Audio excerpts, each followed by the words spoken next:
पौराणिक मान्यताओं के अनुसार भगवान श्री राम एक अवतारी पुरुष थे। उन्हें विष्णु जी का 7वां अवतार माना जाता है।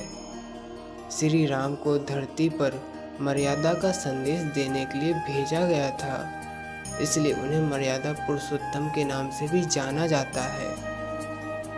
भले ही श्री राम अवतारी पुरुष थे, लेकिन उन्होंने सांसारिक प्रक्रिया के तहत अपनी माँ के कोख से जन्म लिया था।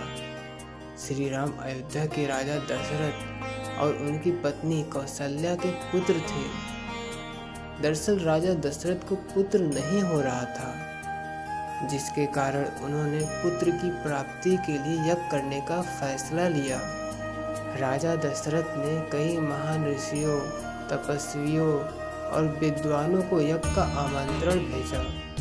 फिर गुरु वशिष्ठ और श्रृंग ऋषि के नेतृत्व में यज्ञ शुरू हुआ। यज्ञ में देश भर से कई महान तपस्वी पधारे। वैदिक मंत्रोच्चार से ये महायज्ञ संपन्न हुआ। समापन के बाद राजा दशरथ ने सभी तपस्वियों और ब्राह्मणों को भरपूर दान देकर विदा किया। राजा दशरथ ने यज्ञ का प्रसाद अपनी तीनों पत्नियों कौशल्या, सुमित्रा और केकई को दिया।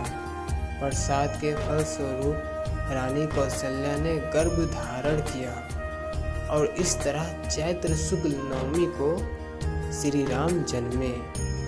कहते हैं कि शिशु का वर्ण नीला था, चेहरे पर तेज और अत्यंत आकर्षक थे। जिस भी व्यक्ति ने उस शिशु को देखा मोहित हो गया।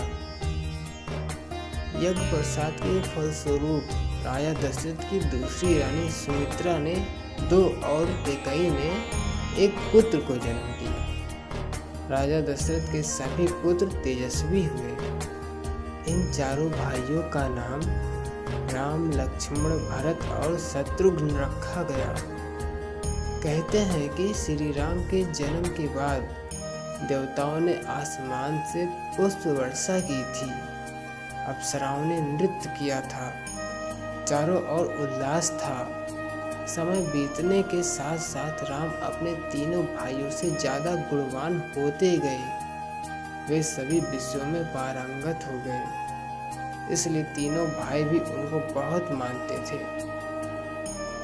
दोस्तों, आपको भगवान श्री राम की यह कहानी कैसी लगी हमें कमेंट में जरूर बताइएगा। वीडियो अच्छी लगी तो लाइक, शेयर और सब्सक्राइब कर नोटिफिकेशन बेल को ऑन कर दीजिएगा। Thank you so much for watching this video.